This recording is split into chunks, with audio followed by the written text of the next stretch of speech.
I think the cross-functional collaboration is what was key to like what really made this successful. But it was really easy because JD Sports is leaned into innovation, right? There was unanimous buy-in across all of the internal teams as we approached this project. And JD Sports had some of the brightest creative minds in the industry working in harmony with internal product teams. And that was really the magic to this, right? It's just seeing everybody bought in, everybody moving in the same direction.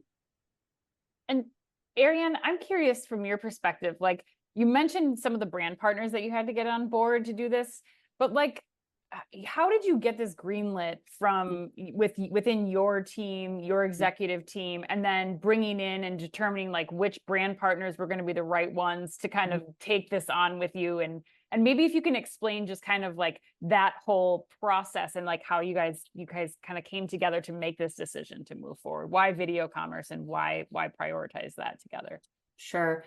So as I mentioned, I think the partnership was born just from a curiosity of what could be. Yeah. And then the next phase of that was really to say, okay, well, what is the most relevant use case? Like, where do we think there's immediate application where we know we have a desire to kind of up level the content that we're creating? And so what came to mind was something that we have in partnership with Nike, which is a women's specific platform called Need It Now.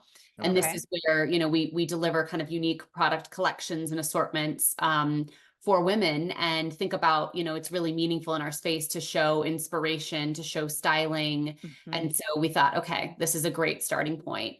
So really back to that point that Billy made, for us, you think about all of the teams across our business who have to collaborate to bring this to life. Yeah. The starting point was, could we get everyone internally on board to say, let's collectively pitch this as something we want to spend our funds against.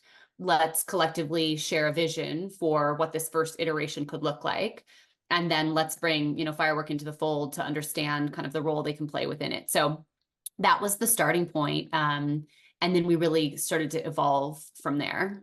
Who plays traffic cop in that situation? It seems like you've got to play traffic cop across a whole host of constituencies. And what were tips or tricks that you found that worked as you tried to play that role, or who on your, maybe it's not even you playing that role, who on your team is playing that role?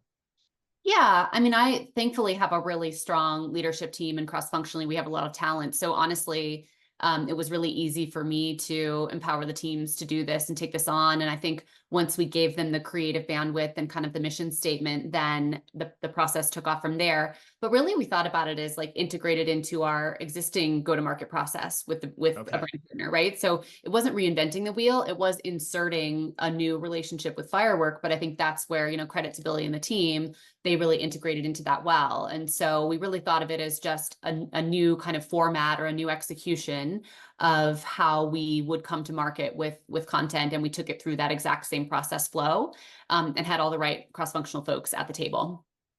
And Arianne, who participates? Like, how did you decide who is going to participate in the videos too? Because we've seen lots of brands do this. Sometimes brands, like we have Nordstrom, who bring their associates. They're very well trained in products, so they'll be doing the styling tips. We've seen some other, brands bring in influencers to do this. Like, how did you make the decision then, both as a team at JD Sports and then getting influence from Firework, having done this with lots of retailers and brands, to determine kind of who the right people are for, your kind of launch into this kind of project?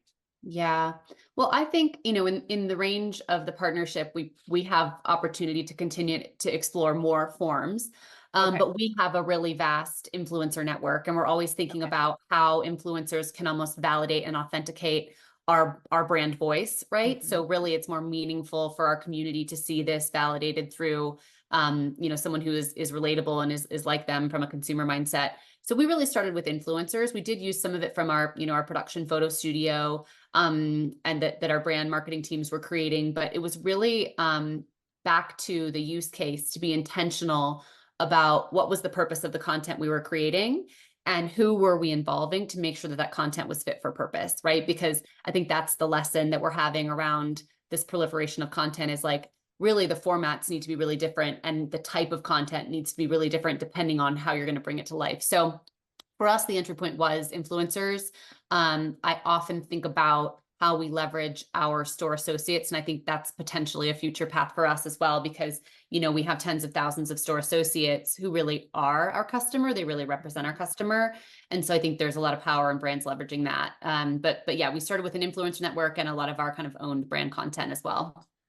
And Arianne, as we're thinking about video commerce too, I'm curious, like as a brand that's coming into the US, you have over 200 stores now. Like why video commerce? Like why was that something that was important? Like, you know, as part of your launch or kind of your involvement in establishing credibility in the US? Yeah, I think it's both our unique position, right? Again, like being sports, music, culture obsessed, and that being part of our brand identity. Motion, movement, like the types of formats that Firework has offered, those are a lot more illustrative than just static content, right? Okay. So it was really that this type of content and the formats could dimensionalize who we are as a brand. And so we valued that.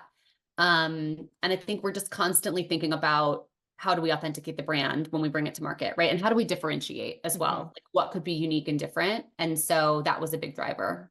Billy,